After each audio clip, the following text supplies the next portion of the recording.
Agora preste bem atenção num fato que se repete ao longo da história. Para manter o povo explorado e escravizado, é preciso a seguinte receita: político corrupto ou simplesmente um político despreparado. Uma classe dominante para apoiar esse político despreparado, claro, para ela poder obter os seus lucros, seus privilégios. E uma igreja para apoiar o genocida, quer dizer, o político corrupto e também as classes dominantes. E por que a igreja faria isso, Jota? Para ela também manter os seus privilégios. Então veja bem, político corrupto ou despreparado, mais classe dominante, mais a igreja, somando os três, elas vão colocar medo em quem? Precisa de apoio, precisa de massa. Elas vão colocar medo na classe média. Aí pronto, menino. Tem esses três, mais a classe média, fica show para tá tudo dominado. Tá tudo dominado. Tá dominado. Tá tudo... Ei, e foi exatamente assim com o fascismo e com o nazismo. Para entender o fascismo e o nazismo, a gente tem que voltar um pouquinho na história. Especificamente na Primeira Guerra Mundial. É fácil entender as duas grandes guerras. Todas elas foram motivadas por poder, dinheiro, concorrência econômica. Com a Revolução Industrial, a briga agora não era mais por terra, por metais preciosos. A chibata agora é por mercado consumidores. Com o desenvolvimento da indústria, países como França, Alemanha, Inglaterra, Bélgica, Japão, eles queriam mercados consumidores, principalmente das colônias. Gente, mercado consumidores era gente para comprar, para consumir. Agora veja, cada uma das potências industrializadas queria expandir seu poder, seu mercado, mas também queria dificultar o mercado do outro. Isso aí ia dar uma treta. Ei, macho, quem tá vendendo aí pra França sou eu. Olha, tu tá mexendo nas minhas coisas aí. Eu que vendo pra eles. Ei, mas tu tá dizendo que tu vende. Pois vem eu e tu, vem eu e tu, vem eu e tu. Desse jeito, gente, o mundo estava beirando, quer dizer, o capitalismo estava empurrando o mundo para uma Primeira Guerra Mundial.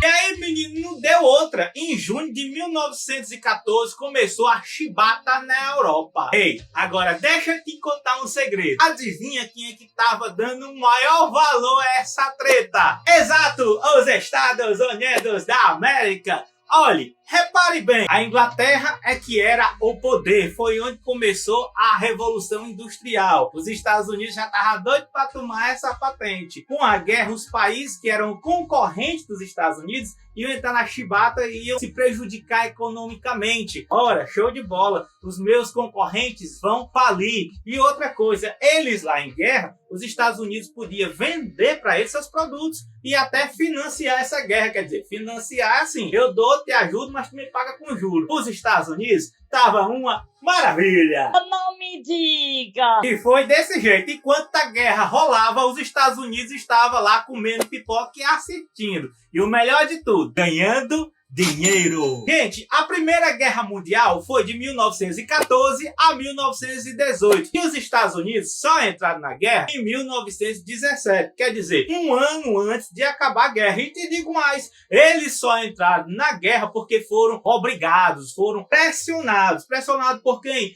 Pelos banqueiros e os empresários. Por quê? Nesse tempo aí, a Alemanha declarou guerra total para todos os navios que chegassem lá perto da Europa. Só que os banqueiros e os empresários tinham suas mercadorias para ir para a Europa, tinham seus investimentos na Europa, e eles ficaram morrendo de medinho de perder tudo. E aí, olha só a palavra aparecendo, o medo. O medo fez com que os Estados Unidos entrassem na Primeira Guerra Mundial, porque já estava mexendo com seu bolso. Aí o presidente dos Estados Unidos, o Woodrow Wilson, declarou guerra à Alemanha no dia 6 de abril de 1917. E aí o que foi que aconteceu? Quando acabou a guerra em 1918, os países da Europa estavam defasados, estavam arruinados economicamente. Quem era a nova potência mundial? Muito bem, meu amigo, os Estados Unidos da América.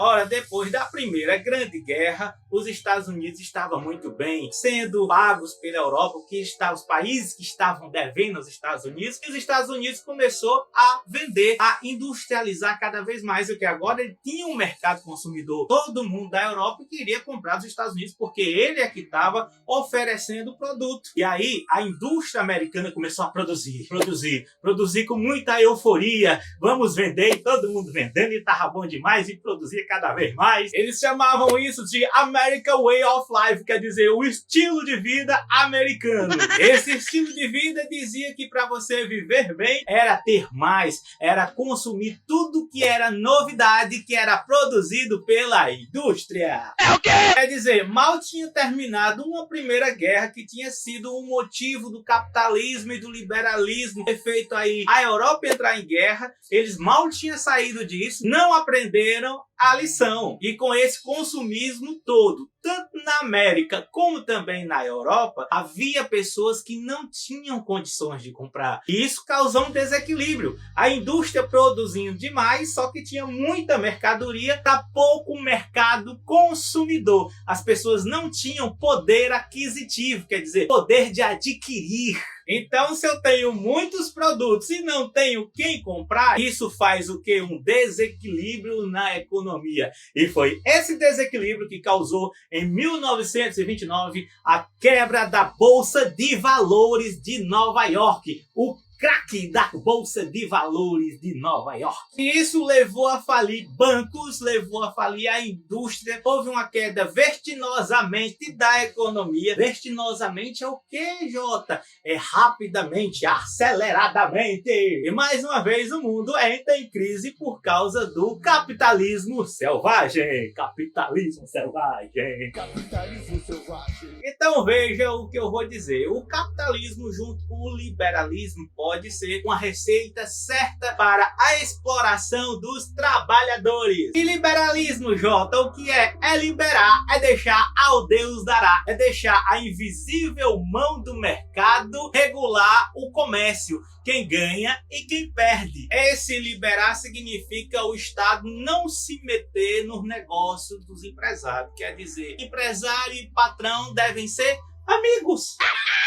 Ai, Jota, então quer dizer que o liberalismo é uma coisa ruim? Depende do que você quer se libertar, meu caro Iliquete. Quando a sociedade europeia era regida pelo sistema feudal, e tínhamos uma sociedade dividida em estamentos, quer dizer, era rei, era clero, era nobreza, eram trabalhadores, camponeses, eram senhores feudais. Ninguém que estava em uma classe dessa, num estamento desse, poderia passar para outra. Quer dizer, um nobre jamais ia virar um camponês e um camponês jamais iria virar nobre. O Estado, quer dizer, o rei nessa situação, não deixava ninguém comercializar. Tudo que você tinha que fazer era trabalhar para os nobres, para os senhores feudais. Isso quer dizer que também tudo que você produzia era dividido com o Estado, a nobreza. Mas com o desenvolvimento de rotas comerciais, isso começou a mudar, porque pessoas que viviam à margem dos castelos feudais, eles estavam ali para comerciar, para tentar ganhar um dinheirinho. Embora a igreja também não queria que você ganhasse dinheiro, não gostava de lucros, porque isso não era cor de Deus, era cor do capeta, e também porque a igreja era dona de várias terras e queria gente trabalhando de graça nessas terras. E o rei e o senhor feudal também não queria. Mas essas grandes navegações, essas rotas de navegações, fez com que essas pessoas que estavam ao redor dos castelos, que eram chamados de burgos, esses comerciantes começaram a crescer e eles começaram a ser chamados carinhosamente de burgueses.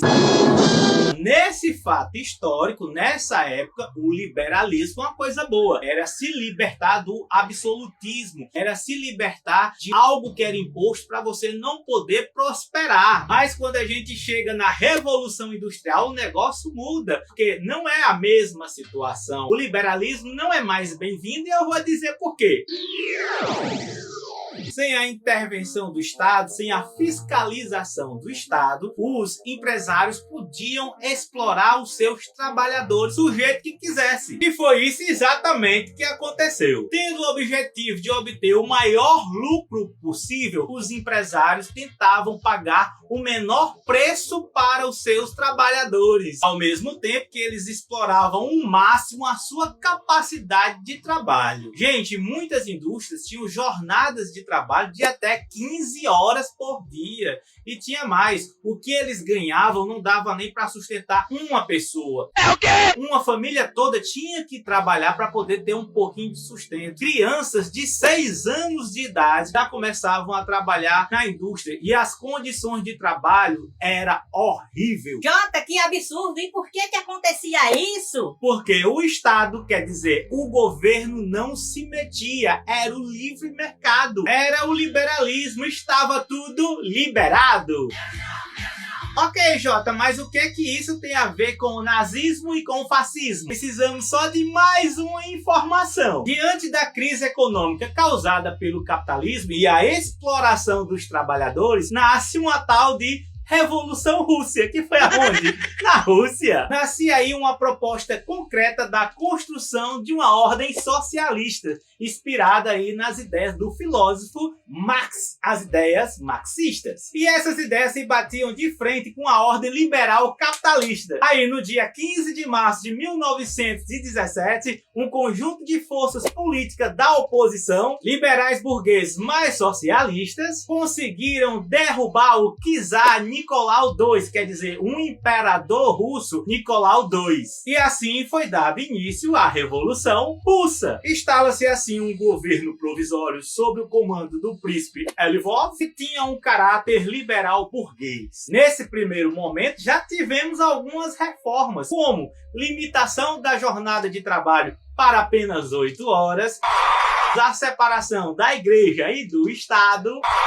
E nesse momento chega um tal de Lenin pregando que deveria estatizar os bancos e as propriedades privadas. Você é o bichão mesmo. Gente, estatizar é dizer que o Estado vai tomar conta disso aí. E Lenin queria levar essas ideias da Revolução Russa para outros países da Europa. Então veja aí a Revolução Russa. Diminuiu a jornada de trabalho para 8 horas, separou a igreja de Estado, liberou o povo que era dominado pela Rússia, deu liberdade para esse povo e houve uma estatização da economia. O Estado que controlava a economia. Isso é tudo que a igreja e as classes dominantes temiam e morria de medo de perder seus privilégios.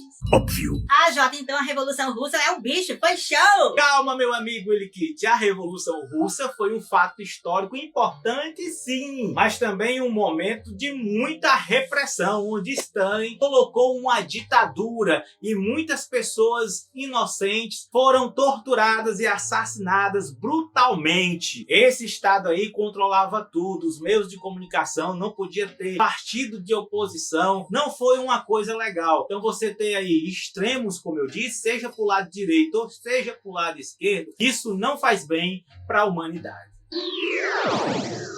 Se você entendeu tudo que chegou até aqui, você está pronto para entender muita coisa de história, de política e de economia. Vamos voltar para 1929, da quebra da Bolsa de Valores, que foi causada pelo capitalismo e pelo liberalismo. Gente, muitas pessoas foram à falência. Não tinha nada que conseguisse resolver. A mão invisível do mercado, do liberalismo, não conseguiu reerguer a economia. E quem poderia nos salvar? Quem? Um inglês, um economista chamado Keynes foi que trouxe aí a solução para essa crise. Ele disse que o Estado, naquele momento, tinha que intervir, tinha que se manifestar, tinha que dar trabalho para as pessoas. Como ele ia dar trabalho? Fazendo obras públicas. Só o fato de você pegar um buraco, cavar um buraco e mandar outra pessoa tampar o buraco, isso aí já dá dinheiro para o Estado. E o Estado deveria controlar as empresas, controlar os preços. Ninguém poderia chegar e botar um produto e botar o preço que quisesse para explorar o povo. Isso que era para emprestar emprestar dinheiro para os proprietários agrícolas poderem voltar a produzir. A ideia dele de criar um seguro-desemprego, voltar à indústria, mas voltar à indústria com um pacto que levasse aí os interesses não só dos empresários, mas também dos trabalhadores. E essa foi a solução para a crise de 1929 e que até hoje essas ideias de Keynes é usada por muitos governantes. Mas vamos voltar.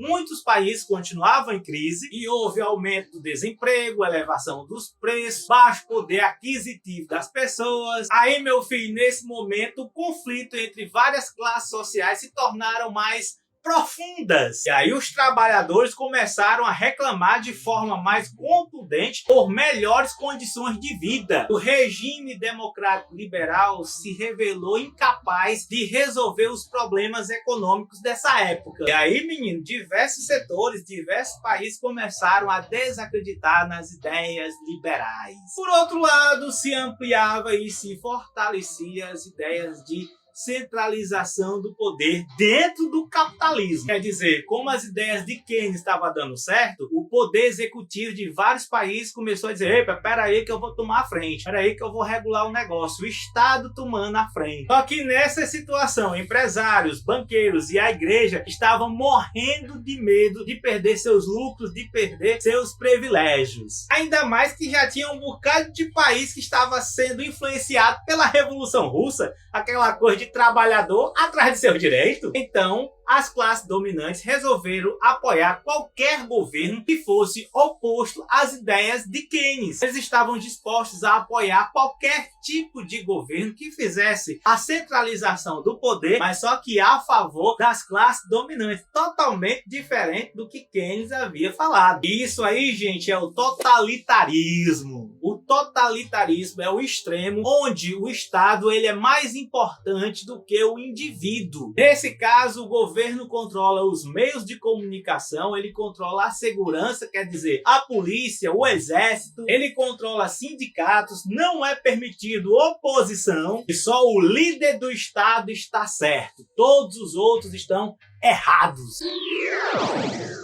E foi nesse contexto que nascem os estados totalitários. Então veja bem, estava numa crise, Keynes dá a ideia que o Estado deve tomar as rédeas, deixar o liberalismo para lá, mas tomar as rédeas para controlar os preços, para ter uma boa distribuição tanto para quem é pobre quanto para quem é rico, para não explorar os trabalhadores. Só que a classe dominante, com medo, pega a mesma ideia, só que pro lado dela, que é um Estado totalitário, que seja centralização do poder, só que é ao seu favor. E a classe dominante, com medo de perder os seus privilégios, seus lucros e apoiar qualquer Zé Mané que concordasse com isso. Que maluquice, que besteira! Então o que é que você aprendeu? Que sempre que houver uma crise, a classe dominante vai apoiar um louco, um despreparado, contanto que elas mantenham os seus privilégios e os seus lucros. Está dentro disso aí tanto empresários como igreja. E foi exatamente nesse contexto que Hitler e Mussolini sobem ao poder. Eu vou dizer aqui alguns pilares do fascismo. Primeiro, passado mítico, quer dizer, para o fascista, ele sempre quer retomar um passado que foi um tempo bom. Sempre, aquela época era que era boa, ali é que tinha justiça, ali é que não tinha corrupção. Aqui no Brasil, os fascistas fazem isso relacionando ao golpe militar, à época da ditadura militar. Eles fazem também uma propaganda, quer dizer, eles mesmos sendo corruptos, fazem umas propagandas que não são corruptos, eles mesmos apodrecendo a política, dizem que querem uma política limpa, e isso eles botam uma propaganda linda, emocionante para você. Terceiro pilar, o anti-intelectualismo, quer dizer, o fascismo ataca qualquer coisa que vai te dar o poder para pensar, ter o senso crítico, porque eles querem que você caia nas propagandas. E aí eles são totalmente contra a história, sociologia, filosofia. Em realidade, os fascistas espalham mentiras e boatos para dar aquela teoria de conspiração, que você sempre fique desconfiado das notícias, de tudo. Eles querem isso. Quinto pilar, hierarquia. Sempre tem um grupo dominante, quer dizer, uma religião que é dominante, uma cor que é dominante, um gênero que é dominante, quer dizer, seu gênero masculino. O sexto pilar do fascismo, vitimização. Sempre estão dizendo que são vítimas. Se algum negro entrar na universidade, eles perderam a sua vaga para o negro. Se uma mulher consegue um emprego, ele diz que perdeu a sua vaga para uma mulher. Isso é a vitimização. Eles falam muito de lei e ordem, e esse aí é o sétimo pilar do fascismo. Todo mundo que não concorda com ele está fora da sua lei, está fora da sua ordem, então devem ser punidos. Vamos fuzilar a petralhada aqui do Acre, hein? Tensão sexual. O fascismo ele quer colocar para as pessoas que há sempre o medo de degenerados, de pessoas que vão fazer mal às suas filhas, às suas esposas. Veja bem, não está importando com a das outras famílias não, é a sua família, é a sua filha. Eles colocam esse medo para que depois que você tiver com medo, vá pedir a proteção do próprio fascista. Nono pilar, Sodoma e Gomorra, quer dizer, existe um lugar que só tem pessoas de bem, existe um lugar que são as pessoas de pecados, pecaminosas. Então, quem mora em bairro nobre, quem é rico, são as pessoas dadas por Deus, e quem mora em bairro pobre são as pessoas que são corruptas, que são pecadoras. E com isso, gente, eles podem legitimar a matança nos bairros pobres. Deixa morrer, é tudo gente ruim mesmo, a polícia tem que matar mesmo. E o décimo e último pilar, todos os opositores são preguiçosos. Os negros são preguiçosos, os pobres são preguiçosos, a petralhada vive de mamata. E foi assim que os estados totalitários puderam escravizar e forçar o trabalho das pessoas que não concordavam com eles. Então, gente, esse foi o vídeo, meio longo, né, mas com bastante informação. Compartilhe com o máximo de pessoas que você puder, porque uma sociedade bem informada jamais será escravizada.